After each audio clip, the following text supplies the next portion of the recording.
Ipinagtabuyan siya ng kanyang biyenan matapos makomatos ang kanyang asawa. Laking gulat ng biyenan niya nang malamang anak pala siya ng mayamang businessman.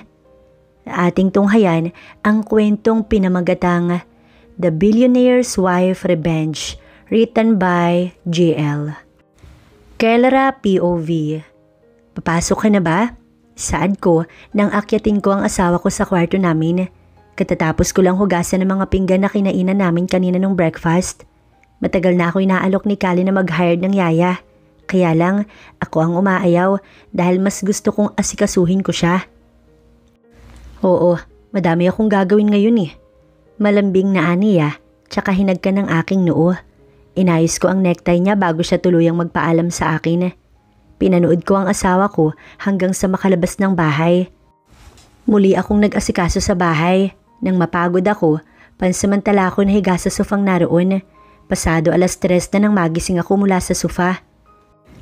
Mama, nandyan po pala kayo. Siniringan niya ako tsaka siya naglakad palapit sa picture frame at sinalat yun. Ganyan siya madalas. Sinusuri niya kung may mga alikabok ba ang mga gamit dito sa loob ng bahay. Alam ko naman simula pa lang nung una na ayaw niya sa akin.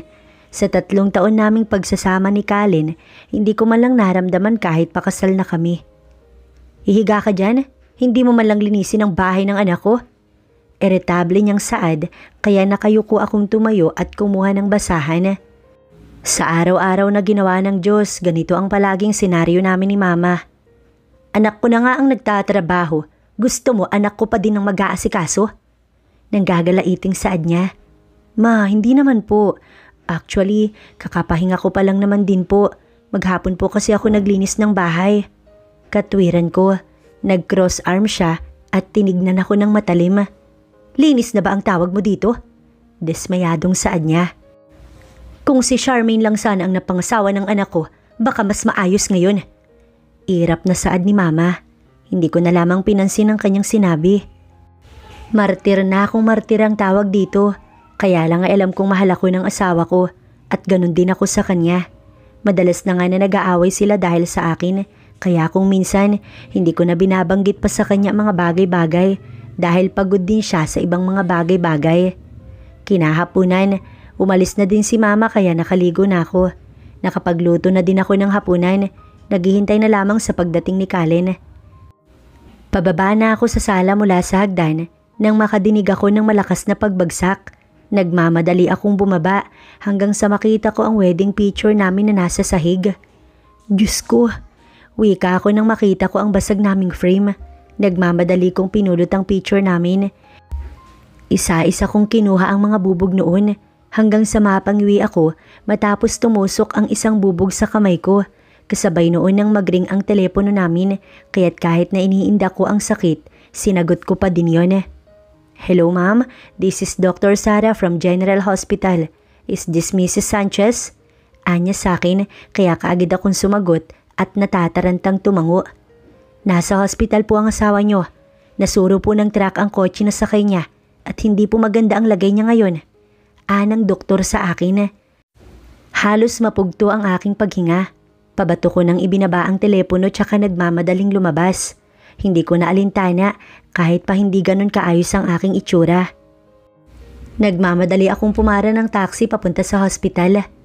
Nasaan ang asawa ko? Bungad pa lang, nag-iiyak na ako. May mga nurses doon na napagtanungan ko. Giniya nila ako papunta sa kwarto ni Kalin kung saan payapa siyang nakahiga at walang kamalayan. Lalapitan ko sana ang asawa ko nang muling bumukas ang pinto at pumasok si Mama. Hinawi niya ako. Salot ka talagang babae ka. Anong ginawa mo sa anak ko? Malakas na sigaw niya habang umiiyak. Mama, wala po akong alam. Luha ang saad ko. Kasalanan mo to. Kaya nangyayari to sa anak ko ay dahil salot ka. Hahakbang sana ako palapit sa kanila kaya lang ay binantaan ako ni Mama. Huwag na huwag kang lalapit sa anak ko. Simula ngayon, kalimutan mo na siya. Ani Mama, kaya umiling ako ng paulit-ulit habang tumutulo ang aking luha. Mama, huwag niyo naman pong gawin sa akin to. May karapatan naman po ako sa asawa ko. Hindi. Simula ngayon, inaalisan na kita ng karapatan sa anak ko. Wala ka nang mapapala sa kanya dahil stroke na siya. Lumayo ka na sa anak ko. Ipapaprocess ko na ang annulment nyo. Anya, matapos ay nagpasukan ng mga gwardya nila, matapos ay sapilitan akong pinalabas. Mama, maawa kayo sa akin. Gusto ko pong alagaan si Kalin. Luha ang saad ko kahit alam kong sarado ang kanyang isip. Lulugo-lugo ako habang naglalakad palabas ng hospital na yun. Umuwi ako sa bahay namin hanggang sa mapaluha ako. Ito na ba ang katapusan ng lahat? Tinalikuran ko ang aking pamilya, ang aking ama at ina para piliin ang lalaking mahal ko. Na hindi sila dumalo sa kasal ko. Kahit makilala ang biyenan ko, hindi nila ginawa sa sama ng kanilang loob.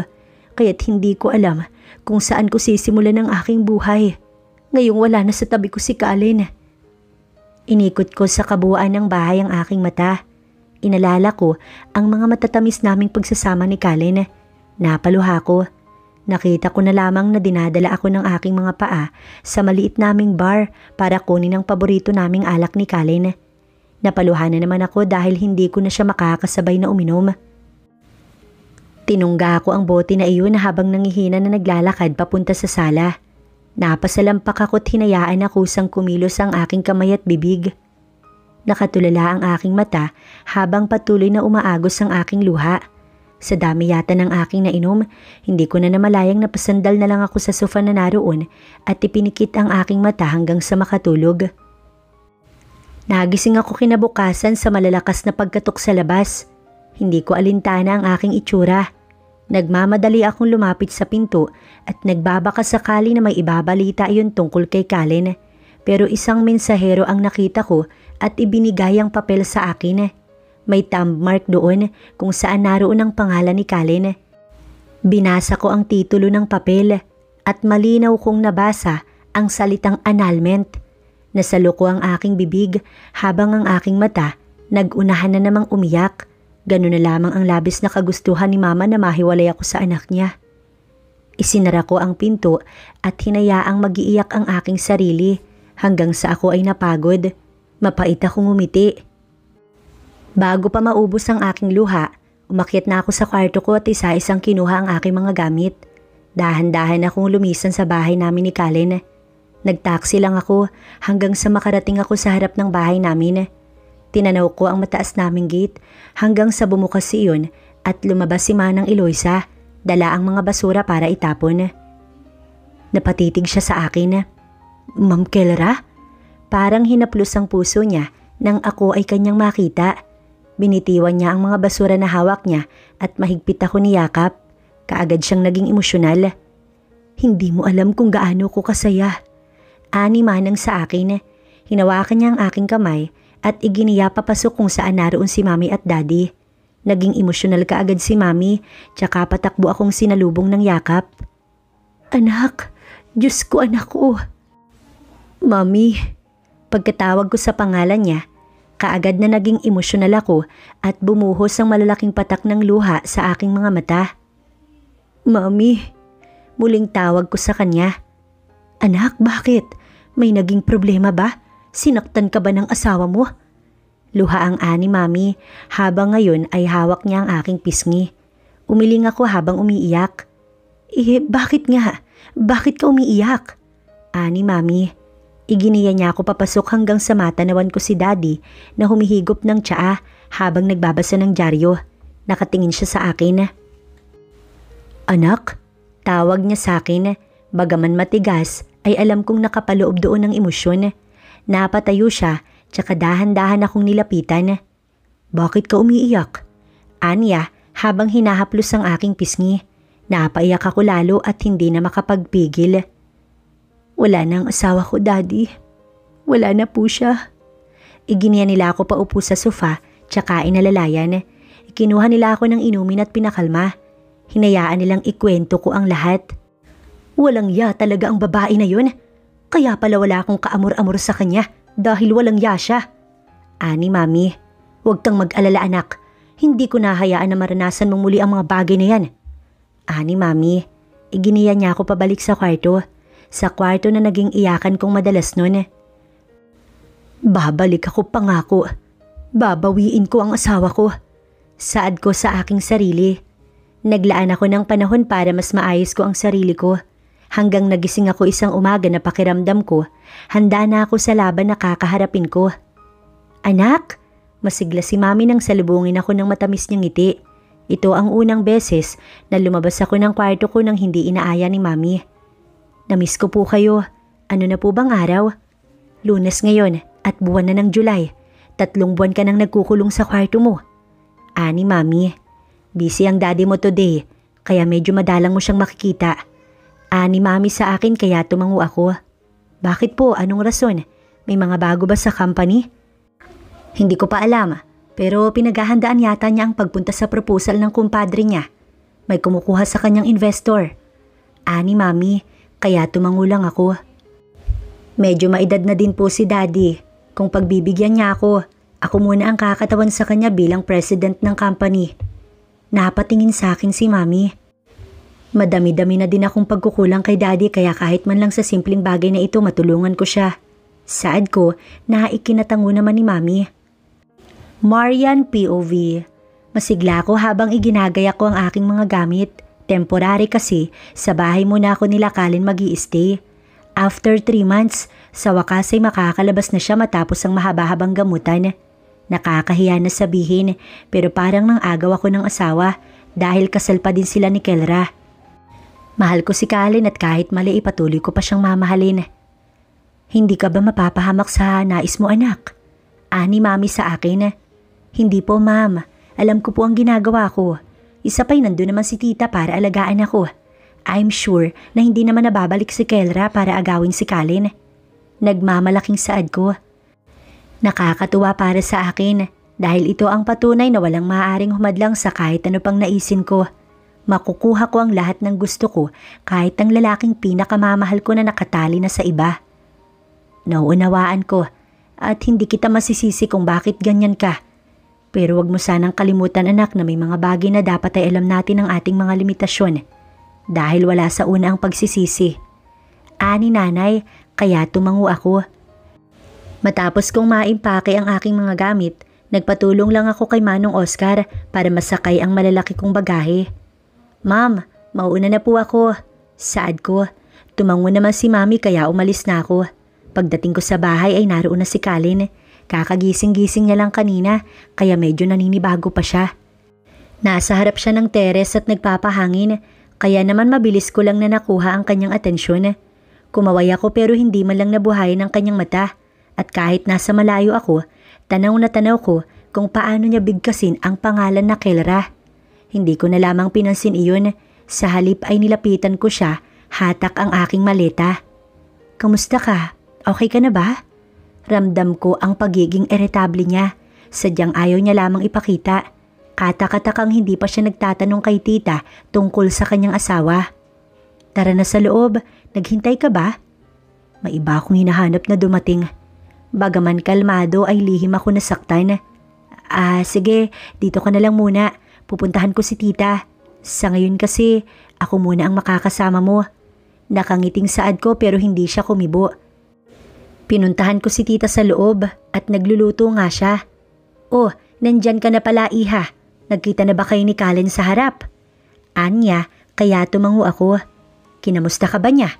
Tanong pa niya at sabi ka kong tumango kahit hindi ko gusto ang sinabi ni Kalin. Oo naman tita, hindi ako iisnabin nun. Kinikilig na saad ko. Mabuti. Nilapitan niya ako at hinaplos ang aking pisngi. Ngayon, matutupad na ang gusto natin. Ikaw kasi talagang gusto ko para kay Kalin iha. Pasensya ka na ha dahil ikaw pa ang pagbabantayin ko sa anak ko. Wala kasi akong pwedeng pagkatiwalaan, lalo at ako ang pansamantalang uupo sa kumpanya. Paliwanag niya na ikinatango ko. Actually, kahit po ako, gusto ko din kasing bisibisitahin si Daddy sa company, lalo at mas lalaki pa yun kaysa sa ngayon. Talaga? Bigla ay parang humanga siya kaya tumango ako. Magkakaroon kami ng bigating investor tita. Kung sakali na magustuhan ni Daddy, irerekomenda kita para makapag-invest din siya sa'yo. Wika ko pa na ikinatalon-talon ni tita. Alam kong magiging mahirap pero umaasa ko na makukuha ko ang loob ni Kalin. Mahal na mahal ko siya. Nagsimula ang task ko kinabukasan. Maagang umalis si tita. Pagising ko naman, nasa labas na si Kalin. Nakapadyama siya't dinadama ang init ng araw, kaya naman agad ko siyang pinuntahan. Kalen, tawag ko sa kanya. Si Kelra, hindi ba siya pumunta sa hospital? Bakit wala siya dito? Mukhang naramdaman niya ang aking paglapit. Ano bang sinabi ni tita sa'yo? She left me. Kalen, yun ang totoo. Iniwan ka niya matapos mong makoma. Kami lang ni tita ang tunay na nagmamahal sa'yo. Tumingin siya sa akin na puno ng emosyon ng kanyang mata. Hindi ganun si Kelra. Saad niya, kaya nawalan ako ng pag-asa. Hindi ganun ang pagkakakilala ko sa kanya. Kaya hindi ko inaasahan na magagawa niya sa akin ang bagay na ito. Alam ko na masakit para kay Kalen ang kanyang mga sinasabi. Ngunit nagbibigay ito ng buhay sa aking puso. Mas gusto ko pang pagliyabin ang galit na nararamdaman niya para sa kanyang asawa. I'm sorry kung sinapit mo yan. Gusto ko siyang makausap. Ni Kalen. Not now, Kalen, not now. Kagagaling mo lang. Ayoko makadagdag pa sa stress mo na makita ang walang kwentang babae na yon. Kaya pakiusap, makinig ka sa akin. Saad ko, tumingin na naman sa akin ang emosyonal niyang mga mata. Mas makakadagdag ng stress kung hindi ko siya kukomprontahin. Kung hindi niyo masasagot ang mga tanong ko. Marian, hayaan mo ko makausap siya para malaman ko kung ano ba ang pagkukulang ko sa kanya bilang asawa. Nagsusumamong anya. Hinawakan ko ang kanyang magkabilang pisngi at pinakatitigan ng kanyang mga mata. Kalen, please, maging selfish ka kahit ngayon lang. Kakagaling mo lang at wala ka pang sapat na lakas para harapin ang mga katanungan mong yan. Lalo lang kaming mag-aalala ni tita kung makikita ka naming nalulugmok dahil hindi ka pa tuluyang magaling. Nagbuntong hininga siya, senyales na kahit paano nakumbinsi ko siya. Naghanda ako ng makakain, pati na ang iinumin niyang gamot ay hinanda ko na rin. Sa loob ng 4 na buwan ay ganun ang naging senaryo namin at talagang malaking improvement ang nangyari ng pag-aasikaso ko sa kanya. Napalapit na siya ng husto sa akin at kahit paano nararamdaman ko na din ang pagpapahalaga niya sa akin. Isang umaga, ganoon na naman ang routine ko. Umakyat ako sa kwarto ni Kalen para siya gisingin. Yayayain ko na naman siya ngayon sa park para makapaglakad-lakad kami. Pero pagpasok ko, hindi ko siya inabutan sa kanyang higaan. Nadidinig ko ang lagaslas ng tubig. Kalen? Tawag ko sa kanya. Palapit na ako sa bathroom nang bumukas ang pinto nun at lumabas si Kalen na basa ang buong katawan. Ang aga mo naman akong akyatin. Nakangiting aniya. Mas sumigla ngayon ang mukha niya. Balak sana kitang yayain sa park para maglakad-lakad. Baka hindi ako makasama. Dadalaw ako sa opisina ngayon. Hindi ko alam kung bakit ako kinabahan. Baka paranoid lang ako. Actually, dumalang na kasi ang pagbanggit niya kay Kelra, kaya medyo napanatag ako. Hindi ko lang sigurado, ngayong lalabas na talaga siya ng bahay. Gusto mo samahan kita? Tanong ko pero umiling siya. Hindi na, sandali lang naman ako dun eh. Saad niya, kaya tumango ako. Sige, lalabas muna ako. Palabas na sana ako nang hawakan niya ang aking braso. Bakit? Gusto ko lang magpasalamat sa lahat ng effort na ginagawa mo. Tatanawin ko itong malaking utang na loob. Tumingin ako sa mata niya matapos niyang sambitin yon. Wala kang dapat na ipagpasalamat dahil mahal kita. Handa akong gawin ang lahat para sa iyo, Kalen. Nanunuyong wika ko. Akmang halikan ko ang pisngi niya pero mabilis siyang umiwas kaya nadismaya ako. Marian, hayaan mong sabihin ko sa iyo ang nararamdaman ko. Masuyong aniya. Nanginig ang labi ko at hindi ko alam kung bakit ako nasasaktan. Inalis ko ang kamay niya sa aking braso, tsaka ako marahan na umiling. Ayoko, Kalen, salamat, lalabas na ako. Paalam ko sa kanya, pero hindi binitiwan ni Kalen ang aking braso. Marian, hanggang kaibigan lang ang kaya ko. Umiling ako at gano'n na lang kabilis na nagunahan ang aking mga luha. Nakatali na ang puso ko at hindi na iyon mababago, Marian. Kaya sana maintindihan mo ko. Wika niya, kaya nagbaba ako ng tingin. Kahit masakit, pinilit kong alisin ang kamay niya sa akin. Nagtatakbo ko pabalik sa aking kwarto. Inilak ko yun at bumagsak padapa sa kama habang patuloy na umiiyak. Isinigaw ko sa kama ang sakit na nararamdaman ko para hindi niya ako madinig. Ginawa ko ang lahat. Ano pa bang kulang? Bakit mo ko kailangang saktan ng ganito? Luha ang sigaw ko habang hinahampas ang malambot na kama. Doon ko binaling ang sakit na nararamdaman ko. Hayop pang babaeng yan. Anong ginawa niya sa'yo? Pinapangako ko, magbabayad yan sa akin. Luha ang saad ko. Nag-ayos ako ng aking sarili. Palihim din akong pupunta sa kumpanya nila para alamin ang mga bagay-bagay. Pero bago ako umalis, tinawagan ko si tita. Pupunta? Anya sa linya. Naku iha, nandito ko sa company ng daddy mo. Actually, nagkausap na kami at pinapunta niya ako dito para makipagpirmahan ng kontrata sa investors niya. May galak na Anya. Natuwa ako dahil nakasama ang company ni Kalin sa pag-angat ng company namin. Pupunta na lang po ako dyan. Yun na lamang ang sinabi ko para masabi ko din ang mga nangyari sa amin ni Kalin. Pakikiusapan ko si tita na kausapin niya si Kalin. Hinintay kong makaalis si Kalin bago ko i-drive ang sarili kong kotse na pinadala sa akin ni Mami dito kahit hindi naman ako palalabas ng bahay. Pagdating ko sa company ay inabutan ko na kaagad si tita sa labas ng building. Oh, ano at napasugod ka dito? Ani tita sa akin, umiti lang ako rito. Medyo naboring po ako sa bahay kaya minabuti ko nang dalawin kayo. Hindi pa kami tapos na mag-usap nang huminto ang kotse sa tapat ng building. Nako, nandyan na pala si sir. Ani tita, tsaka naglakad palabas. Sinalubong pa nga niya iyong matanda. Naitsapwera na ako at hindi napansin. Pero hinayaan ko na yun dahil higit na mahalaga ang business nila kaysa sa akin. Ang totoo niyan, hindi talaga ako ang haharap sa inyo. Anang matanda. Kung ganun ay sino kaya? Saad ni tita habang patuloy silang naglalakad. Ang anak ko, may ginawa lamang siya. Nga pala, nasan ba si Mr. Valdez at ikaw ang sumalubong sa akin? Naku, may nilakad siya. Ipinagbili na ako na muna ang humarap sa inyo dahil permahan lang naman daw ang mangyayari. Ani tita. Kung kailangan nyo ay narito po ako. Singit ko sa kanila. Aba, sino ka naman iha? Anang matanda sa akin. Marian po ang pangalan ko, anak ni Valdez. Saad ko tsaka yumuko para magbigay galang. Talaga? Nakakatuwang isipin mong may anak pala siya na kasing ganda mo. Naalala ko tuloy ang anak ko sa'yo. Di bale, maya-maya lang. Makikilala nyo naman na din siya.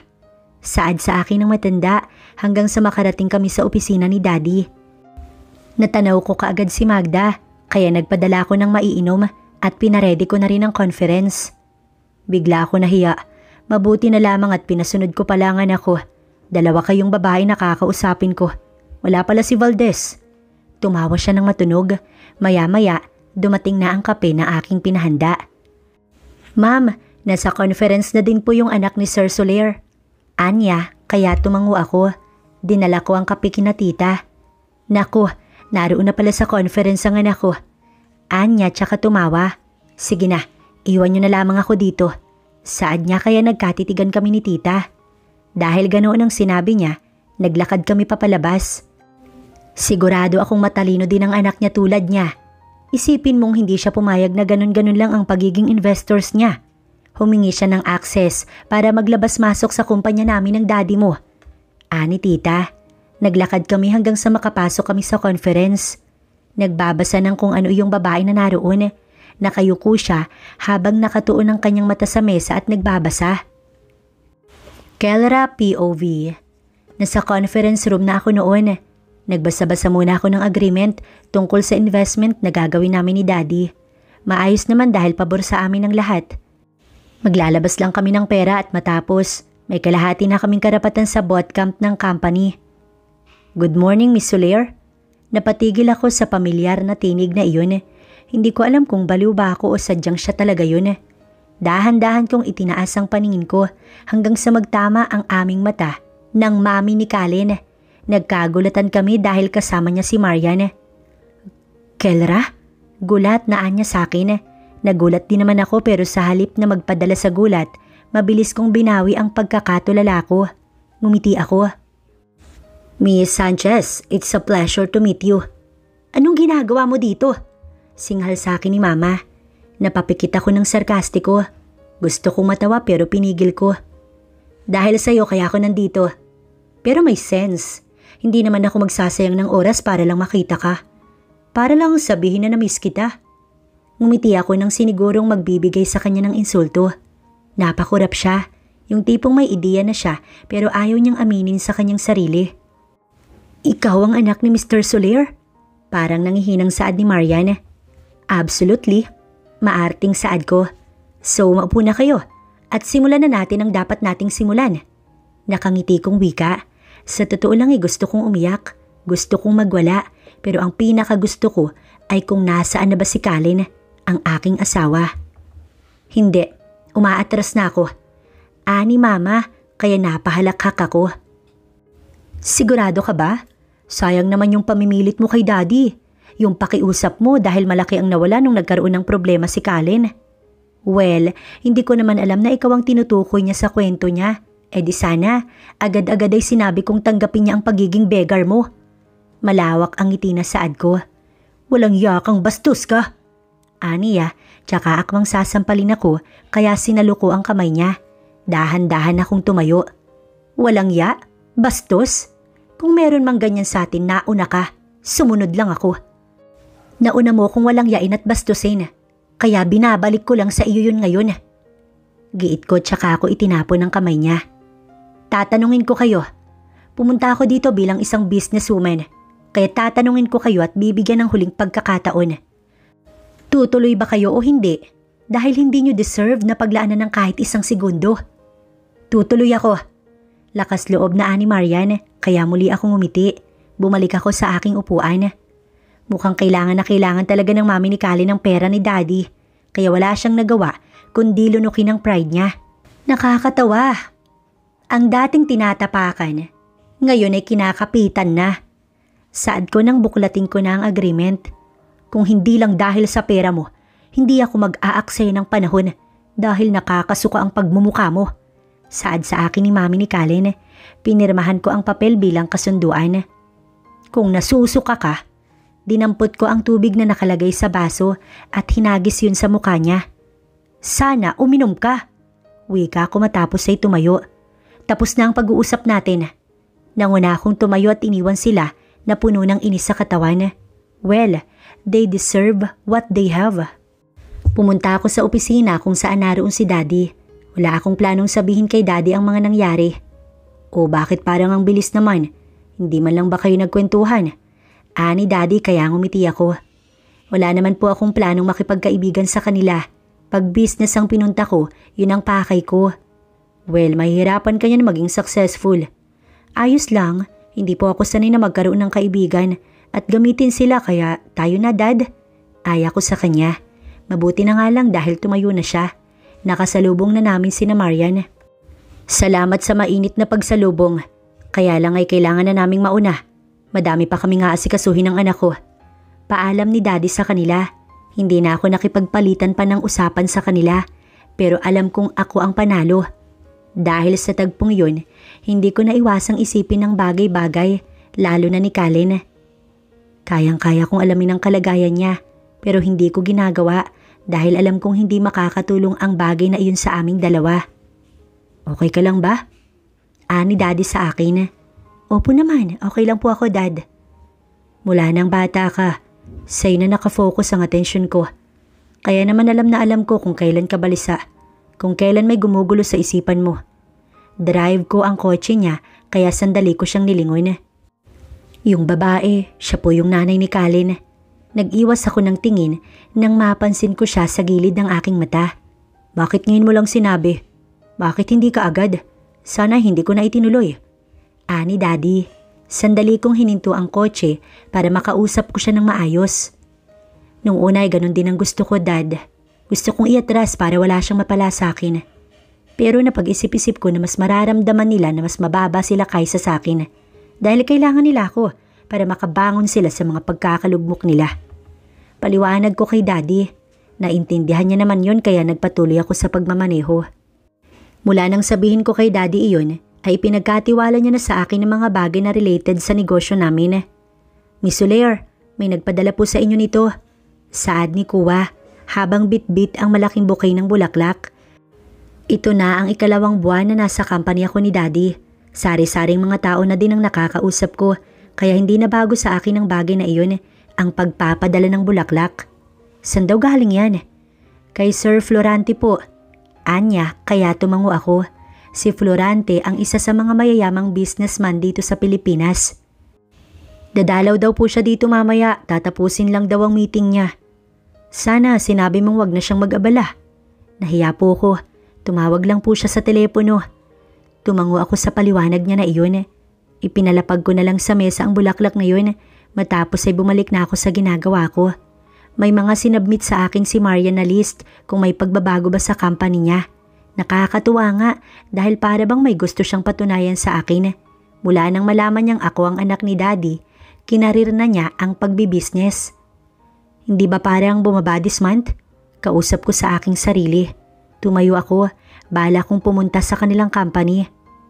Naglakad ako dala ang papel palabas nang may bumusinang sasakyan sa gilid ko kaya napatingin ako. Pumarada siya sa gilid matapos ay bumaba. Florante, anong ginagawa mo dito? Nakangiting sambit ko kahit totoo namang katakataka na narito siya. Yayayain sana kitang lumabas kung okay lang.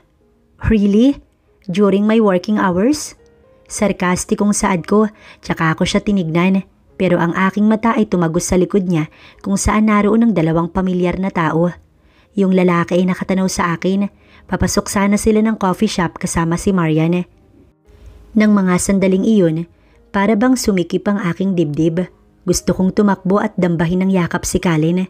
Umiyak at sabihin kung gaano ko siya na-miss.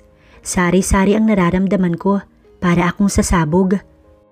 Sige, dyan na lang sa katabing shop para hindi na ako lumayo sa company.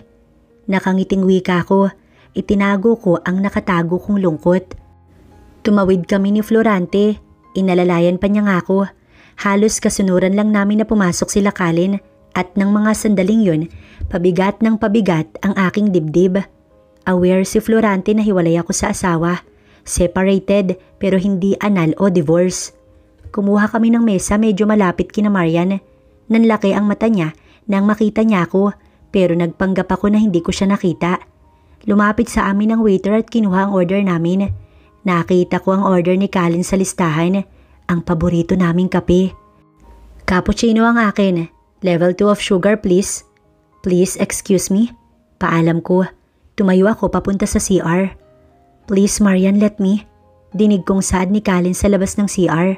Sisilip lang sana ako para makita sila. Pero kaagad siyang pumasok kaya napaatras ako.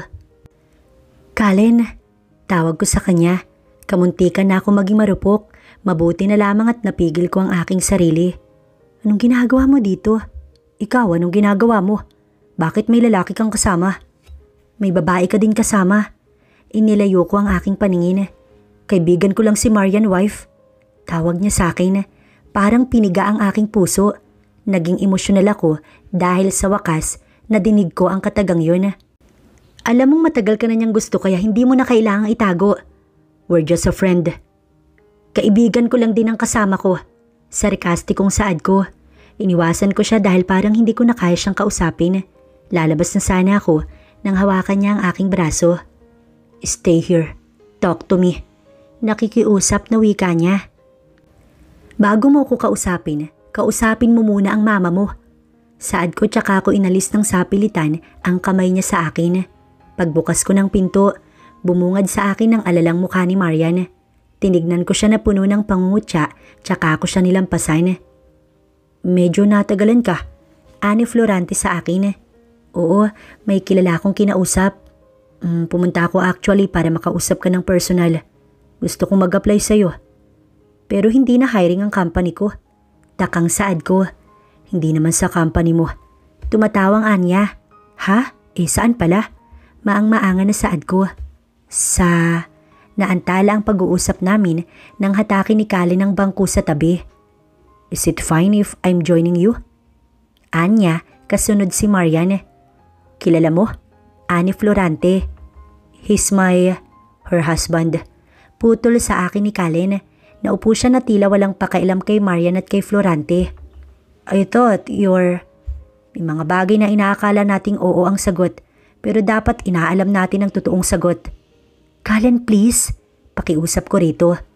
Hindi naman talaga tayo hiwalay, di ba? Hindi nga ba? Itanong mo sa mami mo kung anong ginawa niya sa akin. I'm sorry, Florante, but I have to go. Siguro, sa susunod na lang tayo magkape. Wika ko, Tsaka ako naglakad palabas ng shop. Nasa opisina na ako nang maalala kong may sadya nga pala ako kay Marian, pero hindi ko naman na pala siya kailangang puntahan dahil hindi pa nagiinit ang puwet ko nang pumasok na siya sa aking opisina. Kung alam ko lang na dito located ang company mo, sana hindi ko na lang niyaya si Kallen dito. Anya at napangiti ako. Sana nga hindi na lang, para naman hindi naisampal sa'yo ng asawa ko na kahit ano pang sakit ang dumapo sa kanya, maging baldado man ang katawan niya. Ako at ako lang ang mamahalin niya. Nakangiting saad ko. Tinaas ko ang paningin ko tsaka ako iyon muling ibinalik sa kanya. Pagtatawanan kita kung sasabihin mong kaya ka lang sumadya dito ay para sabihin yan. Nakangising wika ko. Hindi ka gusto ni tita para kay Kallen, kaya mahiya ka nang bumalik pa sa buhay niya. Anya kaya napatawa naman ako. Hay naku Marian, alam mo nung una, sobrang naa-admire ako sa'yo. Ang ganda mo. Mukha namang may pinagtapusan ka. Kaya napapatanong ako kung bakit hindi mo mabitiwan ng asawa ko.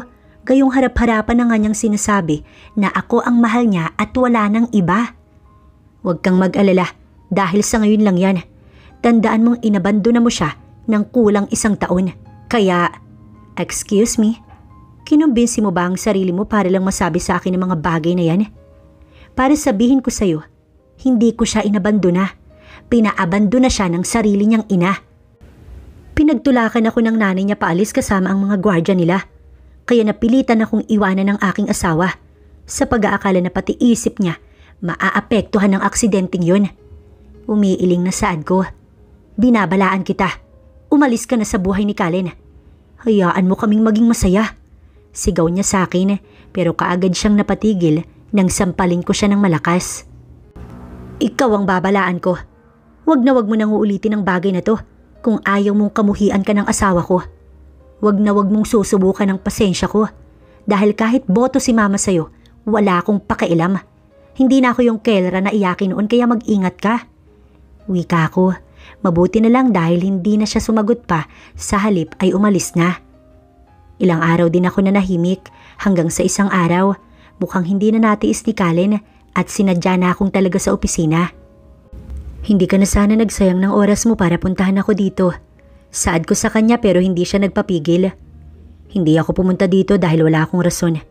Anya, kaya nagbuntong hininga ko. Kung dahil lang naman sa atin yan, please tama na. Pakiusap na saad ko. Bakit? Sabihin mo nga. Ayaw mo na bang maayos yung sa atin? Wala nga ayusin dahil wala namang nasira. Kung may gusto kang ayusin, unahin mo na yung nanay mo dahil siya naman ang may kagustuhan ito. What do you mean? Naguguluhang saad niya. Wala akong dapat na sabihin sa'yo. Umalis ka na. Hindi ako selfish para suluhin ka. Kailangan ka din ng mama mo. Saad ko pero tinitigan niya ako. Matagal na titig hanggang sa matanaw ko ang pagpatak ng buo niyang luha sa aking mesa. Hindi mo ba ako tatanungin kung sino ba talaga ang kailangan ko? Mas kailangan kita. Kelra, mas kailangan kita. Naaawa ko sa kanya. Alam mo nung una pa lang, mahal na kita. Oo, alam kong mahal mo ko. Pero yung nanay mo, paano naman ako, Kallen? Alam mo ba kung anong inabot ko ng mga panahong nakaratay ka tulang malay? Pinagtabuyan nila ako sa hospital. Kahit ako'y naging emosyonal na din, hindi niya man lang hinayaan na mahawakan kita, na mahaplos kita, maalagaan. Tumulo ang aking luha. Matagal na panahon ako nalugmok dahil sa kasakiman ng mama mo. Hinayaan niyang ibang tao ang mag-alaga sa'yo. Kahit ako naman dapat ang sumalo ng responsibilidad na yon. Kelra, hindi ko alam. Akala ko may iba ka ng gusto dahil yun ang alam ko. Alam mong hindi ko kayang gawin yun. Dahil mahal na mahal kita. Pinadalhan ako ng mama mo ng annulment para lang maihiwalay ka sa akin. May tambark mo yun. Ganun siya kadesperada para ihiwalay ka sa akin. Napahagulgul ako. Napakabigat ng aking damdamin habang sinasabi ko iyon. Gusto mong marinig sa akin ng totoo? Hindi ko na kayang malagay ulit sa sitwasyon na yun. Kaya kahit masakit, ipaubaya kita kay Marian. Pinuntahan niya din ako dito para balaan na huwag ka nang agawin sa kanya. Kahit alam mong ako ang tunay na nagmamay-ari ng puso mo. Pero gaya nga ng sabi ko, siya ang kasama mo ng mga panahong wala ako. Kaya hindi ako magtataka kung nalipat na sa kanya ang feelings mo. Maging mabuting asawa ka na lang sa kanya kung... Napasinghap ako nang hampasin niya ang mesa gamit ang kamay niya. Ganyan ka na ba ngayon? Bakit ka nagdedesisyon ng hindi ako tinatanong? Sigaw niya sa akin kaya lalo akong napaiyak. Dahil hindi ko hawak ang panahon. Sigaw ko. Napatayo ako habang umiiyak. Natatakot ako magtanong dahil hindi ko kayang madinig ang sagot. Anong ikinatatakot mo? Bagaman matagal ako nahimlay, ay nanatiling nakatali ang puso ko sa iyo dahil asawa kita. Nagpapaunawang Anya. Kaya ako naman ang magtatanong, sino si Florante sa buhay mo? Wala, anak lang siya ng isang negosyante. Hindi siya nanliligaw sa iyo? Paniniguro pa niya, kaya umiling ako. Hindi ako magtatangka, Kalin. Saad ko. Lumapit siya sa akin at ako'y niyakap. Pakiramdam ko, naibsan ng lahat ng sakit na dinaramdam ko. Napapikit ako tumakap din ng mahigpit. Naramdaman ko ang kamay niya na humahaplos sa ulo ko pababa sa likod ko. Mahal kita, asawa ko. Mahal na mahal. Hayaan mong ayusin ko ang mga bagay-bagay. Hintayin mo ko. Babalik tayo sa kung ano tayo noon, pangako. Anya, binitiwan niya ako sa pagkakayakap tsaka hinawakan ng aking pisngi. Marahan niyang hinagkan ng aking labi. Tumulo ang mumunting luha sa aking mga mata. Hindi ako nag-expect na babalik siya sa akin. Akala ko ay nalaso na siya ng mama niya. Sige na, may trabaho din ako eh. Pinagtatabuyan mo na ba ako? Malambing na aniya, kaya agad akong umiling. Hindi kita ipinagtatabuyan. Kahit kailan, hindi ko naman gagawin yan. Saad ko sa kanya, hinagkan niya ang aking noo. Aalis muna ako. Ilang araw pa'y sisiguruhin kong magiging maayos tayo. Anya kaya tumango ako, pero this time, sisiguruhin kong magiging okay ang lahat kahit kay mami at kay daddy. Kallen POV. Drive ko ang kotse ko nang umuwi ako sa bahay. Hindi pumasok si mama sa opisina. Nang bumaba ako, inabutan kong nasa sala siya kausap si Marian. Malayo pa ako, pero dinig ko ang malakas niyang hagulgol. Tita, please. Pigilan niyo si Kallen. Mahal na mahal ko siya. Mahal ko siya, tita. Oo naman, hindi mo kailangang makiusap. Mamahalin ka ni Kallen. Maniwala ka sa aking iha. Wika ni mama sa kanya. Kailangan lang natin na mailayo siya sa babae na yon. Matapos ay kumbinsihin natin siyang may lalaki na si Kelra. Yung Florante na kausap ko na. Gustong gusto siya noon, kaya makikipagtulungan sa atin yon. Ani mama, habang hinahaplos ang pisngi ni Marian. At sa tingin niyo maluloko niyo pa ako? Sa tingin niyo ba talaga'y mawawala ang pagmamahal ko na meron ako sa asawa ko? Hindi makapaniwalang saad ko. Kallen, kabado akong tinignan ni Marian habang basa ang kanyang pisngi. Kallen, listen to me. Lalapit sana siya pero umiwas ako. Don't touch me. Matigas na wika ako sa kanya. Kallen, I said don't touch me. Buong akala ko, nag-aalala ka sa akin kaya ka nag-stay sa tabi ko. Noon pala, nakikipagkasundo ka na kay mama. Bakit? Bakit mo to nagagawa? Gayong alam mo kung sino talaga ang mahal ko. Umiiling siya habang umiiyak. Hindi, Kallen. Nag-stay ako sa tabi mo dahil... Mahal mo ko? Damn your reason, Marian. Alam mong kasal akong tao. Sigaw ko sa kanya. Umalis ka sa harap ko. Umalis ka. Sigaw ko sa kanya. Ramdam kong sinisikap niyang patatagin ang kanyang sarili dahil hindi niya ine-expect na ganito ang kalalabasan ng lahat. Kahit ako, dahil akala ko matalik ko lang siyang kaibigan. Humugot ako ng hangin upang pigilin ang galit ko nang tumingin ako kay mama. Hindi ko nais na magkagalitan kami, pero mas hindi ko nais na magmukhang kawawa ang asawa ko, lalo ngayon na okay na ako. Anak, I'm sorry. Saad niya sa akin, pero umiling ako. Muntik nang maging late ang sorry mo. Muntik nyo nang sirain ang pamilya na gusto ko. Why you're so selfish, ma'am? Bakit ganun? Hindi nyo ba talaga kayang maging masaya para sa akin? Anak, hindi. Akala ko sa ganitong paraan ka masasaya. Alam mo namang kirot at pighati lamang ang dinulot sa'yo ng asawa mo. Kaya ayokong pagsisihan ng mga bagay-bagay. Mas magsisisi ako. Oras na nawala ang asawa ko, mama. Pasensya na pero okay na po ako. Baka ito na yung huling araw na pakikailaman nyo ang buhay ko. Saad ko't yumuko ako tsaka tumalikod hanggang sa tuluyan ng lumayo. Mahal ko si mama, pero hindi ako nagtotolerate ng ganoong behavior.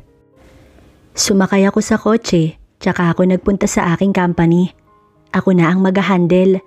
Mainit ang naging pagsalubong sa akin ng aking mga empleyado. Diyos ko, sir, salamat naman po at bumalik na kayo. Saad ni Elma sa akin. Bakit? Nahirapan ba kayo nung wala ko? Nakangiting saad ko. Tila nahiya naman silang magsabi sa akin. Come on, just tell me. Saad ko rito. Medyo nasakal po kami nung si mamang nakaupo dito. Madami pong bawal. Saad niya sa akin. Nalungkot ako dahil hindi ganun ang aking inaasahan. O baka dapat ay hindi na ako magulat dahil ganun naman talaga si mama. Hayaan niyo simula ngayon. Hindi na mangyayari yun. Salamat po, sir. Anya, naglakad na ako papunta sa aking opisina. Madami ding pinagbago dito pero hindi ko na inintindi. Telepono kaagad ni Kelra ang tinawagan ko. Napangiti ako at mas lalong nabilib sa aking asawa. Noon pa kasi ay pinipigil ko na talaga siyang magtrabaho dahil pagtatawanan ako ng aking mga kaibigan. Saludo ako sa asawa ko pagdating sa negosyo.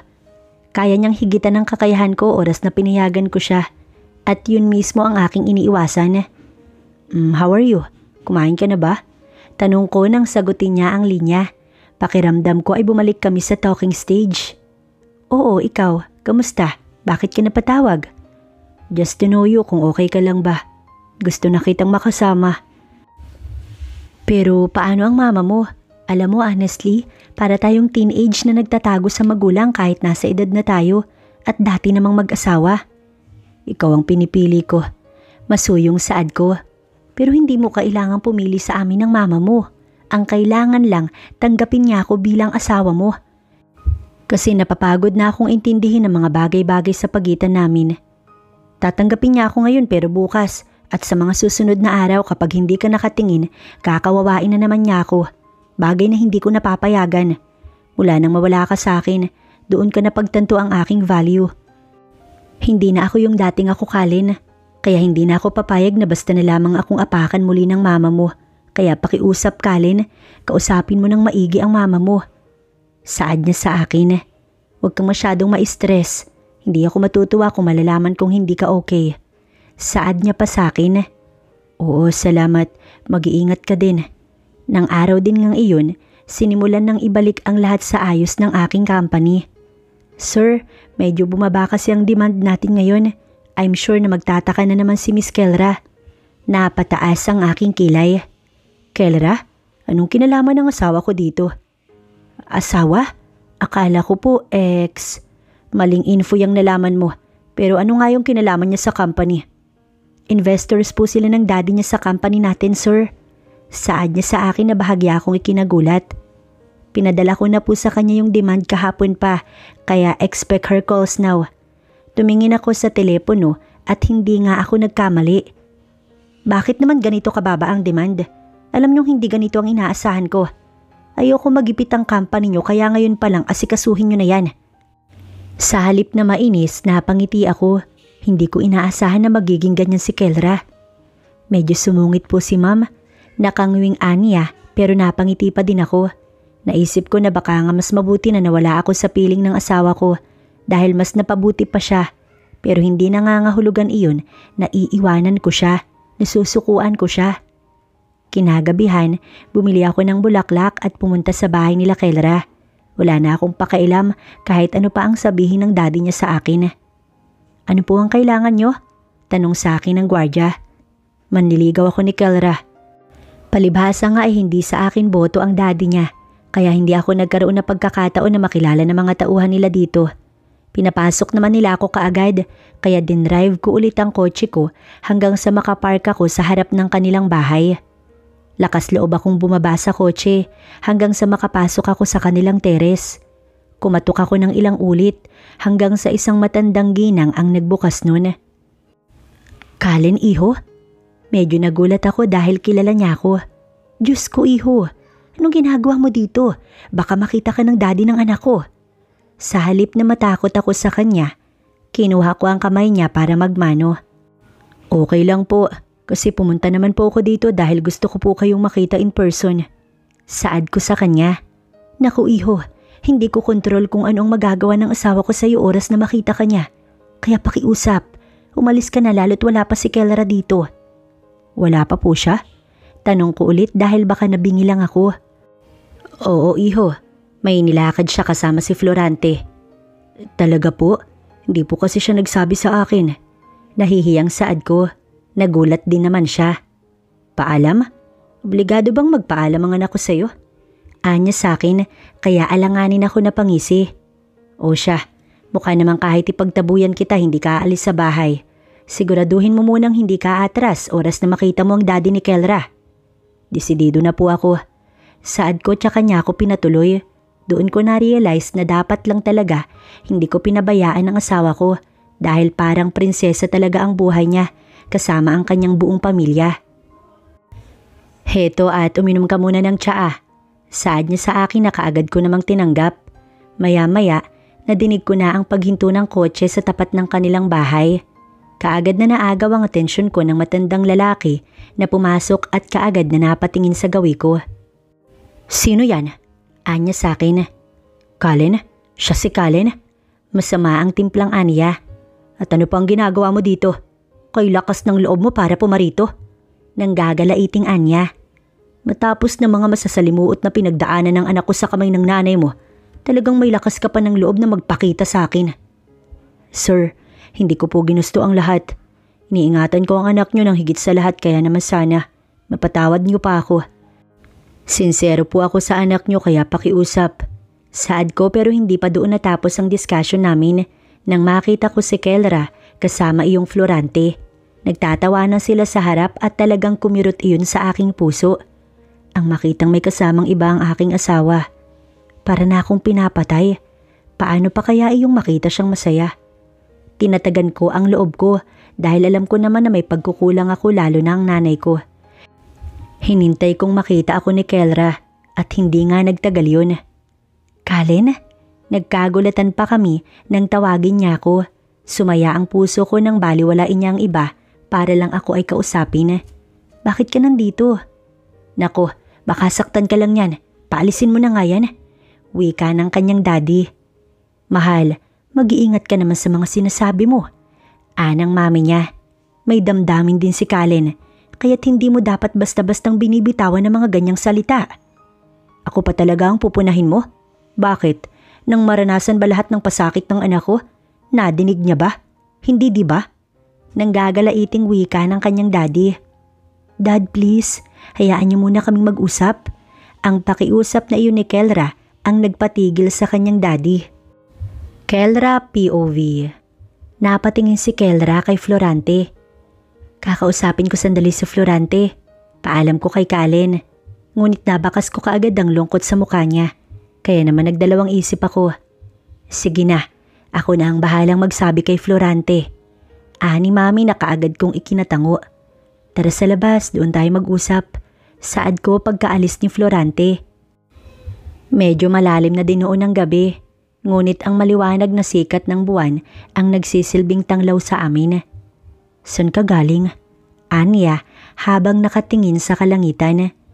Uuwi na dapat ako. Nadaanan ako ni Florante. Kaya niyaya niya muna ako magkape sa labas. Nahihiyang sambit ko. Nadinig ko ang mabigat niyang paghinga kasabay ng mapait niyang ngiti. Wala, gusto ko lang malaman. Tama nga yung mami mo. Hindi na tayo tulad ng dati, kaya hindi mo na obligasyon na magpaalam sa akin. Bagaman ganoon ang sinabi niya, ramdam ko pa rin ang bigat. Colin, tawag ko sa pangalan niya pero nginitian niya ako. Huwag kang mag-alala, okay lang ako. Tumingin siya sa akin na paiyak na ang mga mata. Sabihin mo nga sa akin, ako pa din ba? Yun na yata ang pinakamasakit na tanong mula sa kanya. Kasi kahit na alam kong mahal kita kung sa iba ka nasasaya, ipapaubaya kita. Tinignan niya ako at iyon na ang pinakamasakit na tingin na nagawa niya sa akin. Puno ng lungkot ang kanyang mga mata. Mahal kita, wife, pero hindi ko siya pinatapos. Sa halip ay hinila ko siya para bigyan ng marahang halik na sasapat para mabigyan siya ng assurance. Hindi mo ko kailangan tanungin ng ganyan dahil alam mo kung gaano kita kamahal. Iba ang nakikita ko sa sinasabi mo. Mapait na saad niya sa akin. Alam ko naman na malaki ang kakulangan ko sa'yo. Pero alam mo yung pakiramdam ko? Nawawala na ako ng pag-asa. Para ako nadudurog sa tuwing nakikita kitang masaya sa ibang lalaki. Minsan nawawala na ako ng gana. Pero dahil mahal kita, handa akong magsakripisyo. Saad niya. Hinawakan ko ang kamay niya para patigilin ang pag-overthink niya. Mahal na mahal kita, Kalin, at walang makakapagpabago noon. Handa ka magsimula kasama ko? Nangungusap na niya, kaya tumango ako. Ano si Florante sa buhay mo? Bakit mo siya kasama habang masaya kayong nagtatawanan? Humingi siya ng pabor. Yun ang huling bagay na gagawin ko kasama siya. Alam niyang ikaw pa din ang mahal ko. Emosyonal siyang tumingin sa akin at sa ganoong paraan, alam kong na-appreciate niya ang ginawa ko. Hinila niya ako at niyakap.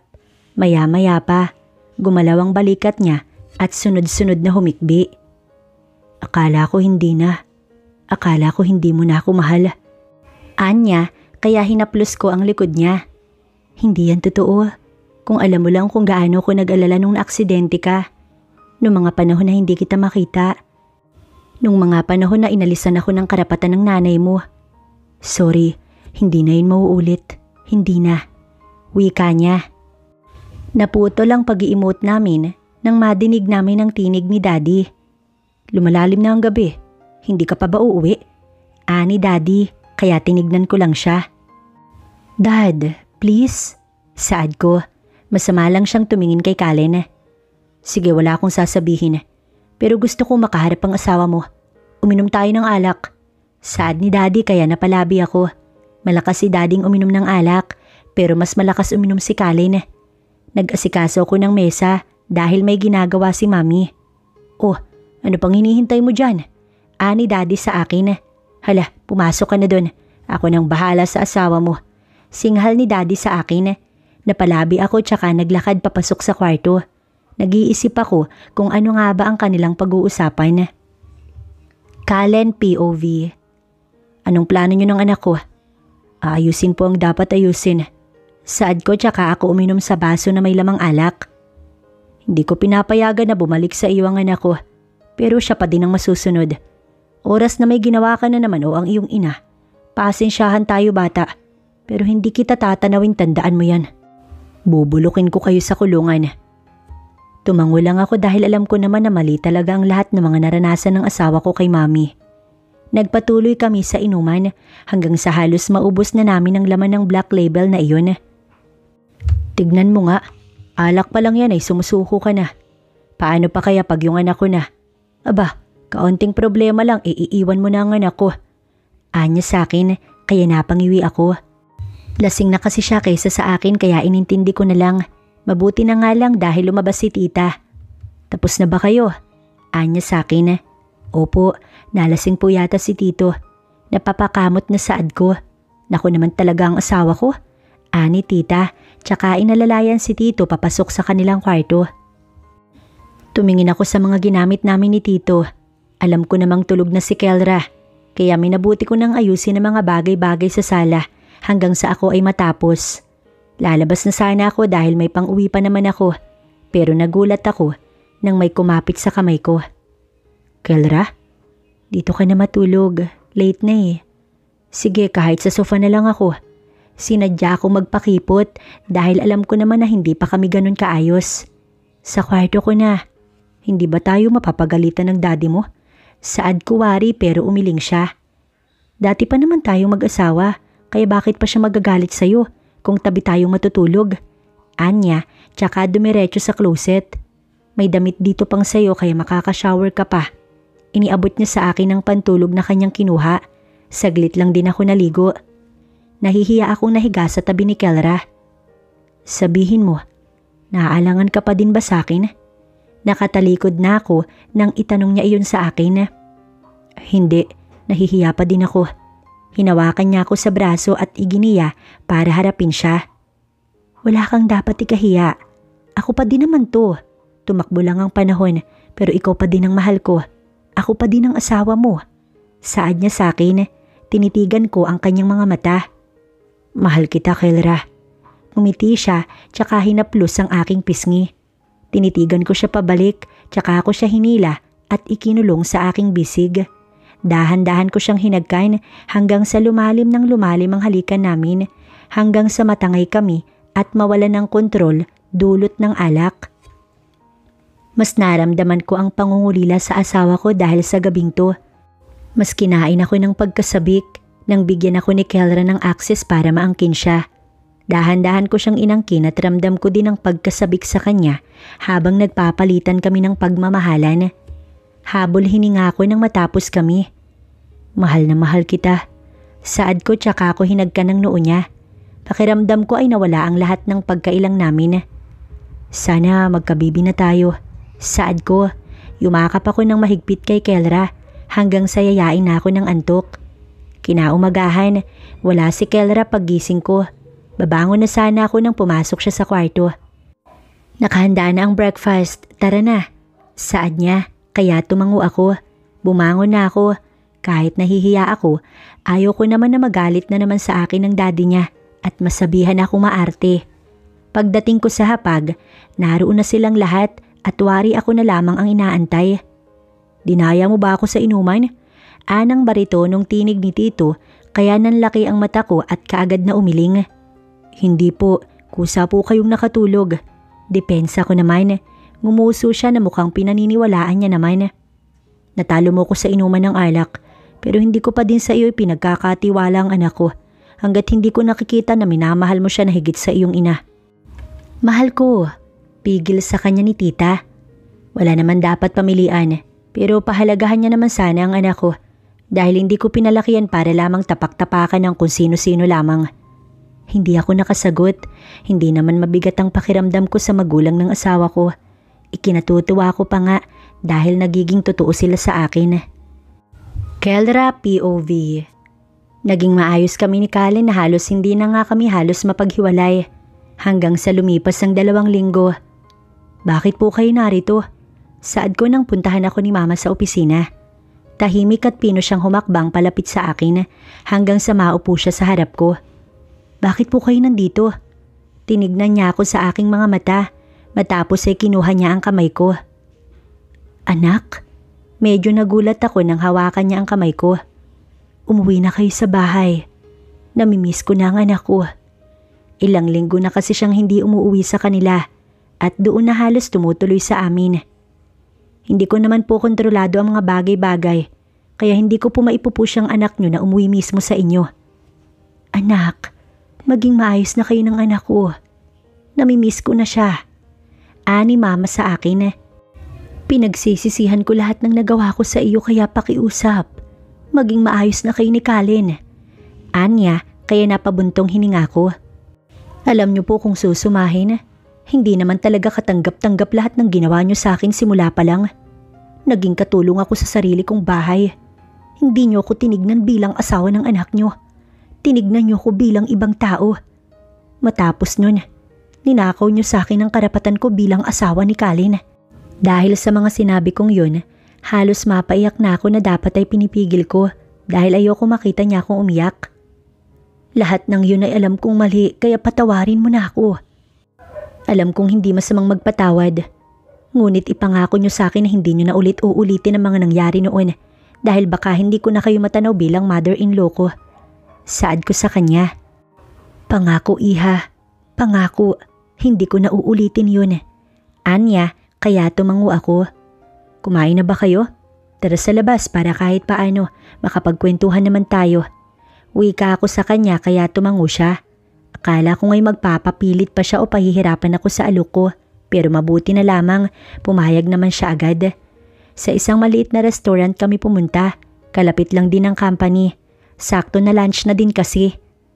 Kamusta po si Marian? Hindi na ba siya nangungulit sa inyo? Alam ko kasi na gustong gusto niya si Kalin kaya niya nagagawa ang mga bagay na hindi ka panipaniwala. Siguro nasabi na ni Kalin sa kanya kung gaano kakamahal ng anak ko dahil siya na ang kusang sumuko nang malaman niyang mahal na mahal ka pa din ni Kalin matapos ng mahabang pag-aantay.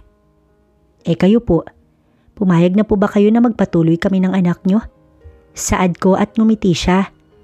Nung mga panahon na wala si Kalin sa tabi ko, doon ko mas na-realize na malaki ang nabawas sa pagkatao ng anak ko. Lalo na nang magising siyang wala ka. Anya sa akin, ngumiti lang ako pero yung kabog sa puso ko ay hindi pamilyar. Siguro ay dahil sa sobrang kasiyahan. Ito na ang simula ng bagong kabanata ng buhay namin ni Kalin. Nangunot ang noo ko nang makaramdam ako ng paghalukay sa aking sikmura. Bakit? Nag-aalalang saad ni Mama. Tumingin ako sa kinakain ko na para bang nandidiri. Hindi mo gusto yan? Anya sa akin pero hindi na ako nakasagot matapos kong mahilo bigla at gano'n na lamang kabilis na nawala ng malay. Hinang-hina ang katawan ko at ramdam ko din ang bigat ng pakiramdam ko nang magmulat ako ng mata. Maliwanag ang paligid na bumungad sa akin. Bahagya pa akong nasilaw sa mga ilaw bago ko iikot ang aking paningin sa kabuuan ng lugar. Doon ko nakita si Mama na alalang-alala kasama ang doktor. Nasaan ako? Saad ko. Nasa hospital ka anak. Diyos ko, okay ka lang ba? Anya sa akin kaya bahagya akong nagtaka. Doon ko lang nakita na may dextrose na nakakabit sa akin. Buntis po ang daughter-in-law nyo. Nakangiting anang doktor na aking ikinagulat. Congratulations po ulit. Anya pa. Maya-maya lang, madidischarge na po siya. Pag-alis ng doktor ay siyang pagpasok naman ni Kalin, kasunod si Mami at Daddy. Diyos ko, ano na naman ang nangyari? Sinasabi ko na nga ba? Ani Daddy tsaka masamang tumingin kay Mama. Ano bang nangyari? Ani Kalin sa akin. Dad, wala pong kinalaman si Mama. Huwag mong pagtakpan ng biyanan mo. Singhal sa akin ni Daddy. Dad, buntis po ako. Saad ko na ikinatigil nilang lahat. Wala pong kinalaman si Mama. Ang totoo, siya nga po ang nagdala sa akin dito. Wika ko pero mahigpit na yakap ang iginanti sa akin ni Kalin. Nawari wala siyang pakailam anuman o kung sino man ang nasa paligid niya. Hindi ako makapaniwala, wife. Ani Kalin, basa ang kanyang mata nang ako'y bitiwan. Hindi mo alam kung gaano mo ko napasaya. Akala ko talaga hindi na tayo bibigyan ng isa. Ngayon ay alam ko na. Gusto niyang ibigay ang anak natin sa tamang panahon. Ani Kalin, totoo na ba yan? Magkakaapo na ako? Ani Mami, tumingin siya kay Mama. Oo, magkakaapo na tayo. Ani Mama, nang araw din ngang iyon, nakalabas din kami sa hospital. Bagaman hindi pa ganoong nag-uusap sila Mami at Mama, alam kong may bago na sa connection namin bilang pamilya. Matapos malaman ni Mami na okay na kami ni Mama, pinayagan na din niya kaming bumalik sa dati naming bahay. Dahil nga nabuntis na ako, ay mas nag-focus ako sa sarili ko kahit nga si Kalin, inaalagaan ako ng husto. Good morning, wife. Malambing na pagbati ni Kalin ang nagpagising sa akin. Pagdilat ng mata ko, naroon na sa mesa ang mainit na almusal. Ba't ang aga mo namang maghanda? Saad ko sa kanya. Hindi siya sumagot. Sa halip ay nalalayan niya lang ako patayo. Alam mo naman na hindi ka pwedeng magutom. May baby na tayo sa tummy mo. Gusto mo ba pauwiin ko si Mami dito? Saad niya sa akin kaya umiling ako. Alam mo naman na madaming unfinished business ang Mami mo kaya hindi na. Kaya ko naman ang sarili ko kaya wala kang dapat na intindihin. Palagi akong magiging okay. Saad ko sa kanya. Alam kong hindi ka pa ganoong komportable kay Mami. Lalo at kababati nyo lamang. Pero alam mo wife, nagpapasalamat ako dahil heto ka. Tinanggap mo ang Mami ko. Wala akong hindi kayang tanggapin. Basta para sa iyo mahal ko. Hinagka ni Kalin ang noo ko. Ngayon ko napatunayan na kumikilos talaga ang Diyos ayon sa kanyang plano. Sa tagal namin ni Kalin, isipin mo ngayon lang ako nagbuntis. Matapos kong asikasuhin ni Kalin, nag-ayos naman siya para sa pagpasok niya sa opisina. Basta kung sakali na magkaroon ka ng problema, tawagan mo lang ako, okay? Ani Kalin sa akin. Sa araw-araw ay sa ganito umiikot ang aking buhay. Sobrang spoiled na nga ako kung maituturing. Si Daddy na din ang naupo sa company namin, kapalit ko pansamantala. Magtatanghalian na. Nasa terrace ako noon nang magring ang telepono ko, kaya nagmamadali akong pumasok para sagutin yun. Hello? Tinig ni Mama ang nadinig ko sa linya. Bakit po? Tinawagan ko ang Mami mo. Masiglang anya sa linya. Maghahanda daw siya para sa hapunan. Yayain mo si Kalin at pumunta tayo. Biglang tumibok ang aking puso. Kung dati ay masaya ako dahil okay na kami. Ngayon ay mas masaya pa dahil okay na si Mama at si Mami. Sige po, sasabihan ko na lang si Kalin na daanan na po kayo dyan. Hindi ka ba nahihirapan sa pagbubuntis mo? Hindi ka ba maselan sa pagkain? Hindi naman po, actually, alagang-alaga nga po ako ni Kalin. Pagmamalaki ko, nadinig ko ang impit niyang pagbungisngis. Tama lang yan, alangan namang pabayaan ka pa niya. Ayan na nga yung inaabang-abangan namin, hindi ba? Kinikilig na anya sa linya. Mama, nahihiyang saad ko. Pwede niyo po ba akong dalawin dito sa bahay? Medyo nahihiya pa ako pero ngayon lang kami magkakaroon ng banding. Kaya naman, nilakasan ko na ang loob ko. Oo naman, sandali at gagayak ako. Ano ba ang gusto mong pasalubong at ipagdadala kita? Kahit prutas na lang po, okay na po ako doon. Medyo naboboard po kasi ako kaya gusto ko sanang may makasama dito sa bahay. O siya, sige, antayin mo ko dyan. Ani Mama tsaka pinatay ang linya. Sa teres na ako na malagi para abangan si Mama. Maya-maya lang, natanawan ko na siya sa harap ng gate namin. Kusang umiti ang aking mga labi. Nang matanawan ko siya, dala ang mga prutas na aking request. Mama, sabik na saad ko. Oh, bakit naman dito mo pa ako hinintay?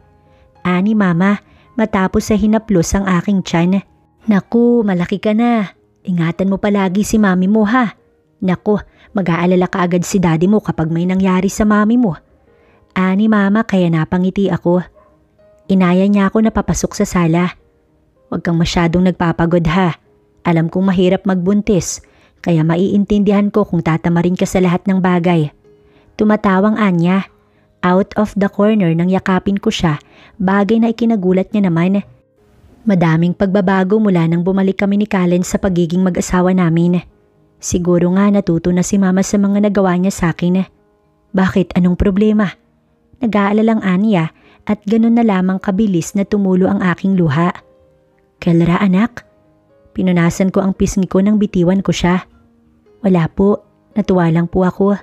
Matapos po ng mahaba-haba nating bangayan, sa wakas ay heto na po tayo. Umiiyak na saad ko nang tumawa siya pero nakapaloob din doon ang kanyang emosyon. Kung susumahin, ako talaga ang may kasalanan. Pero alam kong matatag ka at ipinagpapasalamat ko iyon anak. Kung maibabalik ko nga lang lahat bakit hindi? Kahit ako, kino-question ko din ang aking sarili kung bakit nga ba hindi kita tinanggap agad. Gayong naging mabait ka naman sa akin. Huwag na po nating ibalik yun. Ang mahalaga po'y okay tayo ngayon. O siya, maupo ka na sa sofa. Ipaghuhugas kita ng ubas sa tayo magkwentuhan. Naupo ako sa sofa at inantay si Mama hanggang sa makabalik siya. Inabot niya sa akin ng mga prutas, tsaka niya binuksan ng TV. Salamat po. Hinawakan niya ang kamay ko habang nanonood kami ng TV. Hindi niya ako binitiwan hanggang sa maubos ko ang kinakain ko at ayain ako ng antok. Dala siguro ng pagbubuntis kaya nagiging maantukin ako. Nang magising ako, may unan na ako sa ulo. Naggagayak na noon sila papunta kina Mami. Bakit hindi niyo po ako ginising? Nakalabing saad ko. Masarap ang tulog mo, honey, kaya hindi na kita pinagising. Ani Mama sa akin. Nakagayak na lahat ng dadalhin namin at ako na lang ang inaantay nila. Kaya naman nagmamadali ako mag-asikaso ng sarili. Inalalayan ako ni Kalin pasakay sa kotse hanggang sa makarating kami sa bahay namin. Naroon na si Daddy sa harap ng bahay na wari nag-aantay sa akin. Siya pa nga ang nag-alalay sa akin pagbaba ko sa kotse. Okay ka lang ba? Ani Daddy sa akin kaya tumango ako. Mukha na akong prinsesa sa kung paano nila ako tratuhin. Medyo madaming adjustment Daddy, lalo at lumalaki na ang tiyan ko. Saad ko. Humalik ako kay Mami nang salubungin niya ako. Mabuti naman at nakasama ka. Ani Mami kay Mama, tsaka sila nagbeso. Tara, at marami akong hinanda para sa inyo. Ani Mami, ipinasok ni Kalin sa kwarto ang mga gamit namin, matapos ay sumunod na rin sa hapag. Ano ang lagay ng pagsasama nyo? Hindi ba kayo naninibago? Ani Mami sa amin, hinawakan ni Kalin ng isang kamay ko. Hindi po Dad, actually lalo nga po kaming pinagtitibay ng panahon. Maraming salamat po dahil nabigyan niyo po ako ng pangalawang pagkakataon para kay Kelra. Wala namang problema doon. Alam ko din kahit ano pang gawin ko, ay kayo't kayo pa din sa huli. Ani Daddy. Napakasarap sa pakiramdam na makita na buo ang aking pamilya. Kasama si Mama at ang buong pamilya ko. Madami kaming pinagkwentuhan at talaga namang in-enjoy naming lahat ng gabing yun. Naging mabilis ang paglipas ng mga araw at buwan. Nakahiga pa ako nun sa kama nang makaramdam ako ng hilab sa aking tiyan. May problema ka? Bakit hindi maipinta ang mukha mo? Ani Kallen sa akin, tsaka ako inalalayan patayo sa kama. Nakadress lang ako noon nang makatayo ako, kasabay ng pag-agos ng tubig sa binti ko papunta sa sahig. Diyos ko, manganganak na yata ako. Parang maiiyak na sad ko dahil sa tindi ng sakit ng tiyan ko. Kaagad akong inalalayan ni Kallen hanggang sa kargahin niya ako pababa sa hagdanan. Tatawagan ko si Mami at Daddy. Natatarantang aniya, tsaka ako iginiya pasakay sa kotse. Wife, hinga ng malalim, okay? Anya, kaya tumango ako. Halos bumalot na ang malapot na pawis sa akin dahil sa sakit na aking iniinda. Nagmamadaling umakyat si Kallen sa kotse, matapos ay kaagad na nagmaneho. Sa halip na kabahan ako, mas kinabahan pa ako sa kanya. Kumalma ka nga, mamaya mabangga pa tayo. Sita ko sa kanya sa gitna ng sakit na nararamdaman ko. Kalmado naman ako eh. Di ko lang kaya na makita ka sa ganyang sitwasyon. Saad niya sa akin kaya pinalo ko ang kanyang braso. Abay, natural lang naman sa akin na masaktan dahil manganganak ako. Ikaw ang hindi normal dyan kaya kumalma ka. Kahit ako'y hindi ko din mapaniwalaan ang sarili ko na nagawa ko siyang sermonan sa aking kalagayan. Pagdating namin sa hospital, inasikaso kaagad ako ng doktor. Pwede po bang sumama doon? Kabadong anya sa doktor. Hindi na, dyan ka na lang, mas okay ka pa dyan. Antayin mo na lang sila Mami. Saad ko kaagad bago ako dalhin sa ER. Kallen POV. Kabado ako. Higit 1 oras na kasi ako nasa labas at halos hindi ko na alam ang gagawin ko. Hindi ko alam kung ano na nga bang ginagawa nila sa asawa ko. Ano at hindi ka naman mapakali dyan? Sita sa akin ng daddy ni Kelra. Dad, Ma'am. Tumayo ako sa bench. Huli ko nang nakita si Mami. Nasa ER na po si Kelra. Natatakot po ako. Naipit ko ang aking labi. Natatakot? Galit na anang daddy niya. Natatakot ka habang nung ginagawa niyo ang apo ko tuwang-tuwa kayo. Ngayong palabas na aba. Ano bang balak niyo sa apo ko, aber? Pagagalitan pa sana ako ni daddy. Mabuti na lamang at dumating ang doktor. Kinukuha sa akin ang ibang gamit ng anak ko. Kaya hindi ko na inintindi pa si daddy. Sa halip ay sumama na ako sa loob ng ER kung saan naroon ang aking asawa. Bigla akong naawa sa kanya. Hinang-hina ang katawan niya habang nakatanaw sa akin. Tumagos ang aking mga mata sa nurse na nag-aasikaso sa anak namin. Matapos ay narinig ko ang malakas na pag-iyak nun. Para akong maiiyak na mga sandaling yun. Sabik akong makalong sa aking bisig ang anak ko. Kaya lang ay inilagay siya sa dibdib ni Kelra. Matapos ay tinulak nila ang hospital bed kung saan naroroon ang aking asawa. Hindi ako makasalita at pinanonood lang siya. Nang maipasok si Kelra sa magiging kwarto niya, ay hinintay ko lang din na makaalis sa mga doktor. Ibinilin pa nga ng mga ito ang mga dapat gawin. Tatawagan ko muna si Ising para magpagawa ng lugaw. Dinig kong ani Mama. Okay ka lang? Tanong ko kay Kelra. At tumango naman siya ng marahan. Kinuha ko ang gwapo naming anak. Anong ipinarehistro mong pangalan? Raven. Nangihinang saad niya, tsaka muling pinagmasdan ng anak ko. Hay nako, asikasuhin mo muna ang anak ko bago ang lahat. Akin na muna ang apo ko. Ani daddy tsaka inagaw sa akin si Raven. Hay nako, mag-ingat naman kayo. Malambot pa ang buto niyang apo ko. Singhal sa amin ni Mami. May gusto ka bang kainin? Tanong ko. Hintayin ko na lang yung lugaw. Anya naman, naupo ako sa harap niya at hinawakan ng kamay niya. Salamat mahal. Salamat sa pagbibigay sa akin ng hindi matatawarang regalo. Masuyong saad ko. Pangako huli na yan. Hindi na natin dadagdagan si Raven para hindi ka na nahihirapan. Saad ko, tsaka ako hinagka ng noo niya. Kaya ko naman, ikaw lang tong takot na takot. Sita niya sa akin. Sige na, magpahinga ka na. Kami na muna ang bahala kay Raven. Maya-maya gigisingin kita para makakain ka. Nabaling ang atensyon naming lahat sa gwapong anak namin ni Kelra. Halos hindi ako makasingit dahil nga kay daddy na gusto na lang suluhin si Raven, habang si mami naman ay nais ding kargahin. Bakit hindi na lang po kaya ako ang magkarga kay Raven?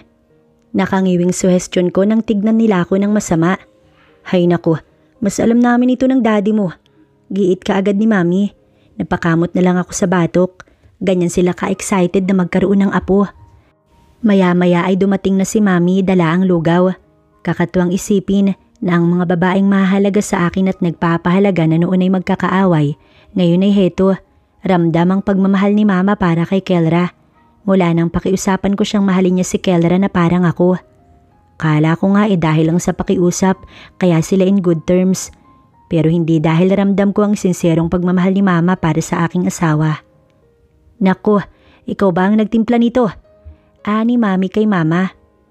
Oo, hindi mo ba nagustuhan? Ani mama. Naku hindi, magaling kang magluto, masarap. Proud na puri ni mami sa aking nanay. Lahat din ay ginagawa nila para maging maayos ang lahat, lalo't hindi naman sila nagkakilala nung nagliligawan pa lang kami ni Kelra. Kumain ka na ng maayos para makauwi na tayo. Wika ko habang sinusubuan si Kelra. Pinapanood namin kung paano karagahin ni daddy si Raven na halos ayaw ng bitiwan. Gaano daw tayo katagal dito? Kaya ko naman nang umuwi mamaya. Ani Kelra, pero kaagad akong umiling. Isa kasi sa mga binili ng doktor na 3 araw dapat naming ilagi sa hospital para ma-monitor kung may malibas sa pagkakatahi ng sugat dulot ng panganganak ng aking asawa. Huwag ka munang mag-isip dyan. Ang masisipin mo ay yung kalagayan mo. Hindi naman siya kumontra. Sa halip ay nagpasubo na lamang ng lugaw. Tulad nga ng sabi ng doktor, ay nag-stay kami ng 3 days at 2 nights sa hospital na yun. Mabuti na nga lang dahil walang kahit anong komplikasyon si Raven, kaya hindi na namin kinailangan pang mag-extend. Oh, nakatitig ka na naman sa anak mo. Ito ang bungad sa akin ni Kelra nang magising siya isang umaga. Halos 3 buwan na siyang nakakapanganak noon. Nakatitig lang ako sa malaanghel na mukha ni Raven habang si Kelra nakahiga pa sa kama. Wala. Feeling ko, mabilis na lalakad ang panahon kaya gusto kong sulitin na makita siya habang baby pa. Katwiran ko sa kanya. Kahit na gaano pa kabilis na umusad ang panahon na hindi ko iyon ikatatakot dahil alam kong lalaki ang anak ko nang may takot sa Diyos at mabuting bata dahil tayo ang kanyang magulang. Hinawi ko ang buhok ni Kelra at inipit iyon sa kanyang tenga. Salamat wife. Para saan na naman? Nanunukso ang tinig na anya. Alam kong dahil na naman sa kadramahan ko kaya siya ganyan. Ewan ko ba, hindi naman ako dating ganito. Pero mula nang magising ako sa aksidente na iyon, si Kelra na ang hinahanap-hanap ko. Para bang mas lalo ko siyang minahal, mas lalong lumalim ang damdamin ko sa kanya. Dahil naging malaking bahagi ka ng buhay ko. At ngayon mas pinalawak mo pa dahil sa nag-iisang anak natin na si Raven. Yumuko ako at hinagka ng noo niya. Alam kong malayong-malayo pa ang lalakbayin naming mag-asawa. Pero alam ko din kayang-kaya namin yon sa tulong ng aming mga magulang na ngayon ay natuto na sa kanilang mga kamalian, lalo na si mama. Ipanalo mo lang ako mahal. Handa ako manatili hanggang sa huli kong paghinga. Ani Kelra sa akin na ikinangiti ko ng matamis. Alam niyang kahit hindi ko sagutin yun, oo at oo lang ang magiging sagot ko dahil siya na ang pinili ko na makasama hanggang sa huli, ang aking asawa.